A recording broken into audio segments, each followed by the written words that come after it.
So about a year ago, I made a community post indicating that due to various circumstances, I had to put my channel on the back burner with the intention of uploading when I could. Obviously, that didn't happen. So what happened? Why did I just stop uploading out of the blue? Well, I'd like to take some time in this video to share my thoughts because while I initially thought it was work-related burnout, as time progressed and I gave it more thought, I realized it was something more. A couple things I want to mention first, though. I realized going completely radio silent for a year only to hit you with a journey of self-discovery type video may be a bit jarring. Initially, I wanted to upload this video alongside another project update video. That way you could have something of actual substance to chew on while this video is being posted. Unfortunately, it didn't work out that way, and my hopes is that with this video, I will be able to explain why. The second thing I want to mention is I'm making this video primarily because I think it's important to communicate what it is I've been thinking. See, for most of my life, I've never really spoken what's been on my mind, mostly because I didn't really have a need to, being more of the introverted type, you know? Even more so in recent years, it seems like speaking your mind comes at a tremendous risk of having your life completely destroyed. I still feel that way about that latter point. I feel that it's still a very big and real risk, but on the flip side, I've also been watching many individuals, companies, and organizations over the last few years fail to communicate with their audience or community, and it's almost always ended in disaster. So, I'd like to avoid that if I can. The third thing I want to mention is, as I explain things, it might sound like I'm blaming you for a lot of the issues that I've been having. If it comes across that way, please understand that that's not the case. I recognize that the majority of the problems I've been having were pretty much all in my head, and that ties into the whole not really speaking my mind thing. And I'll even use that as an example. One of the main reasons why I usually don't bother speaking my mind is because I usually think that there may be some negative consequences to doing so. That doesn't mean there is, but it is enough to stop me from bothering. Last thing I want to say, there is a lot here, and I'll do my best to try and arrange it in a somewhat cohesive fashion. But if something doesn't make sense, I apologize in advance. So, back to the point of the video. What happened? Why has it been more than a year since my last video, and more than 2 years since my last project update? As stated, this started back when I mentioned that life has kind of made it hard for me to focus on my YouTube channel. I was in the middle of a move, which meant that I had to take time to get things back into a rhythm, and I found myself stuck in a downsized apartment doing the work of 3 people. I was feeling overwhelmed, and something needed to be dropped for my focus. Unfortunately, due to priorities, this meant my YouTube channel was at the bottom of the totem pole. As stated, though, that didn't mean I was out of the game entirely. While the YouTube channel was a low priority, I still recognized the importance of having a good hobby. So the plan was to use my hobby to relax, and if a video came out of it, great. But as time progressed, I found myself just unable to pick up the hobby. Initially, I chalked it up to work-related burnout. After all, my work was pretty exhausting, mentally speaking. Eventually, though, the household started to settle down, the wax and wane nature of my work started to shift more into the wane phase, and for some odd reason, I still didn't feel like picking up my projects. At least, not my old ones. Because during this time, I was still working on newer, not related to the channel type projects, and I didn't have any issues there. I thought that maybe it was because the project folders were all a mess, and that maybe if I spent some time cleaning them up, the will to work on these projects would return, but after making that endeavor, it really didn't help. Eventually, I did take on a new computer project, and for the first time in a long time, I was excited to work on this project. I got a lot of work done, made a few community posts, and eventually I got to the point where I was ready to make a video on what I'd been working on, and then lost my motivation again. That was when the realization hit me, like a brick wall at Mach 1. It was something about making videos for my YouTube channel that was really demotivating me. It took a bit of thought, and some back and forth conversations with some close friends really did help with this, but eventually I did figure out what was wrong. There were 2 issues I had identified, 2 conflicts in my head that needed to be resolved before I could move forward. The first conflict, I was treating my YouTube channel like a hobby and a career. Let me explain.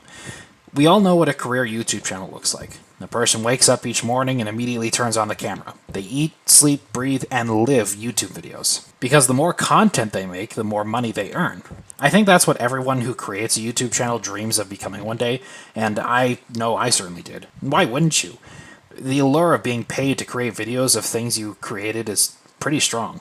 But of course, coming out swinging isn't a practical strategy. As any successful YouTuber will tell you, there's a long and slow growth curve that you got to get over before you can even consider making money on YouTube. So, a far more sensible strategy is to treat your new channel like a hobby. You create what you want to create when you have time to create it, and when your project is at a point where you're proud of it, post a video of it. 20 to 30 people see it, 2 to 3 people leave a comment. You converse with them for a bit and bounce ideas back and forth. Nothing serious, nothing professional. You're just having fun. As your channel grows, though, at some point you hit a gray area. You're too big to have casual interactions with your viewers anymore, but too small to properly monetize your channel. In order to continue growing your channel, you have to start appearing more professional. Better quality videos, upload at a more consistent interval, but you're not getting paid to do this. This is where they treat their channel as both a hobby and a career simultaneously. Now, for some, this is fine, and this is part of the price that needs to be paid, and they're more than willing to pay it. But for many, the price is just too great to pay. It just doesn't make sense to pour all of your time and effort into something that has long since lost its value as a hobby, but is yet to gain its value as a career, especially since hard work and determination doesn't really pay the rent. I think this was a major part of the problem, and on some level I knew it was a problem. I'm stuck trying to grow my channel, and as a result I put stress and pressure on a hobby, something that's supposed to alleviate stress and pressure. So why not push forward then? Why not try to get past the gray area as quickly as possible? Well, mainly as I said before, life has sort of gotten more stressful than usual lately, and I really don't feel like I have the mental energy to try and push a channel forward. Doing so feels a lot like trying to put on a performance after running a 10K. I could probably do it if I had a bit of a rest, but at that point in time, the energy is just not there. The other reason why I don't want to take this route is because I've already tried. Or rather, I looked into whether or not it was feasible. In another community post I had made before my hiatus, I explained what sort of monetization plan I was comfortable with, namely a Patreon model. And I asked how many people would be willing to support me. Based on some rough calculations, I estimated that I would need about 70 backers at an average of $15 a month to cover my basic expenses. Unfortunately, I found that this was not feasible. I want to talk more on this subject, but I'll save that for later in the video. For now, I just want to talk about what I want to do with the channel in the short term moving forward. Basically, I just want to get back to using my channel to relax a bit, bring it back to a hobby state. And that does mean doing a lot less of what I think my audience wants me to do, and doing more of what I want to do. But noob, I hear you ask. Is that not what you are already doing as of your most recent videos? Kind of yes, but not really. And this brings me to my second conflict. While it may seem like I was making videos about my hobby, the truth is I had misidentified what my hobby was. With every project I started, I didn't start it just to make something cool. I started it because I wanted to learn something new. With Blue Wave, I had already known the theory of operations for how a computer worked, but I wanted to learn exactly how it could take a sequence of opcodes and turn them into tangible behaviors. With Blue Wave Mark II, Skittlebits, and the unofficial project of Skittlebits Mark II, I wanted to learn how to manage larger, more complicated instructions and architectures. With Deep Thought, I wanted to learn how to make things smaller and more compact, as well as learn how to effectively incorporate state machines into the control logic. And with Fat Stacks, I wanted to learn how to build a pipelined computer and make them faster. Every project I took on was with the intention of learning something new. I was most excited to start a project when there was a promise of pushing my boundaries a bit, stretching myself and stepping outside my comfort zone a little. I think I may have forgotten that because looking back at more recent projects, while I was still excited to start them, I would usually drag my feet to finish them, because at some point the thing I wanted to learn had been learned. But now I had an audience. I didn't want to disappoint, so now I felt like I had to finish the project at all costs in order to bring resolution to my viewers. As previously stated, I think this issue was more in my head than anything, but at the same time, I do get a few comments about the Minecart Internet and the in-game compiler projects from time to time. Two projects that I've all but abandoned at this point. And that's sort of the marker I would like to go for. I know I can do what I want when I'm free to abandon a project, which if I'm going to be switching tracks and building computers to learn things, that will likely happen more often. As for monetization, that's still a goal. I still don't really like my job and would love to turn this into a proper career, but if I'm going to do that, I feel I need to be careful. For a while I was struggling to explain why I felt this way. That is, until recently when I watched the series R-Man in Italy. Now, if anyone has seen any of James Mays' shows other than Top Gear and the Grand Tour, you'll know that Maze is a tinkerer at heart. And it shows in Our Men in Italy. There were numerous points in the show where Maze would stop to admire some tool or machine or watch a craftsman toil away at his work, and you could see that he loved every second of these moments. But after a few episodes, I began to notice a pattern. Maze would at some point express interest in something, and then shortly afterwards, director Tom would redirect Maze to do some other, more humiliating thing. But why would he do that? Primarily, I think, is because it's Tom's job to make a show that was entertaining to watch and could appeal to the widest range of audiences possible. Geeking out over tools and crafts would only attract a niche audience. While in an ideal world, Maze would be able to turn his passion into mass-consumable content, the truth of the matter is that these two ideas just don't mix. There's always going to be some compromise that needs to be made in order to reach a larger audience and grow your brand. While I would love to turn my passion of exploration and experimentation into a career, I understand that there has to be a compromise, and I don't know if that's something I'm ready for just yet. One thing I do know for certain, though, is it would have to be a compromise. As I've spelled out in this video, I very nearly conceded every aspect of my passion to, quote-unquote, grow my YouTube career, and I ended up very nearly despising it. Now, if I did turn this into a career, it would have to be a compromise of some kind. The YouTube video, The Problem with the Internet That No One Is Talking About by Struthless, spells out this exact situation very elegantly.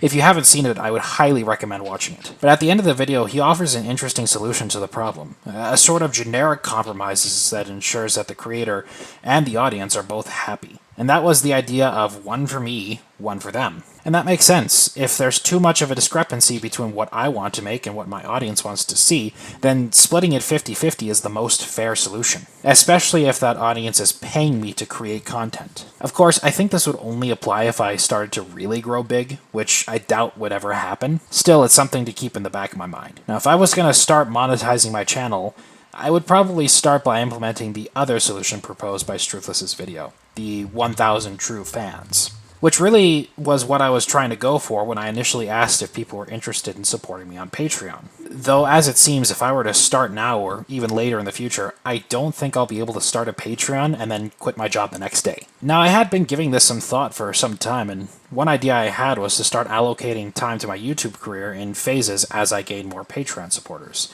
I.e., if I got $100 a month in pledges, I would allocate 1 to 2 hours a week, 200 I would allocate 3 to 4, and so on. This way I could actually start developing a career on YouTube without it seeming like a chore, and without taking away too much time from the more breadwinning activities. At least not until it became big enough that it could actually replace said breadwinning activities. That was just a thought, though, just kind of playing with the idea for future. For now, as I said, I would much rather find joy in my hobby again and try to relax a little bit than try and grow my career. And I know a lot of people have been suggesting that I grow my career. I've gotten plenty of tips and videos and links and references from people saying, like, this is how you can grow your channel and get more views and things. But as I stated, I just want to relax for a little bit. The other reason why I'd actually prefer to go down this direction is, like I said, I'm still trying to figure out just what the hell I'm wanting to do with this channel. So if I were to have started a career going down this particular path of just building computers, I very seriously doubt I would have been happy with that direction. So I think it's actually better to start smaller and change directions now than to try and build this career out and then figure out that, no, I actually need to go this way. But that's basically what's been on my mind, and that's basically what's been bugging me for the last year. Having gotten that off my chest, I feel like I'm in a much better position to actually start creating more content for YouTube, or more videos for you to enjoy. And I think given that I'm going to be operating from a position of doing what I want to do first, means that I should be able to enjoy the process a little bit more. So, thank you for letting me take the time to get that off my chest. Moving forward, as I said, I think sharing more what I've learned type videos will be more in line with what I want to do, and I've already got some ideas for videos that I'm actually excited to start making. So, of course, we'll be seeing those in the near future. I don't know exactly when I'm going to have another video uploaded. I hope fairly soon, because like I said, I am excited to get started. It's just going to be a case of finding time in my schedule. That's going to be the problem. But anyway, I don't really know how to end this video, so I'm just gonna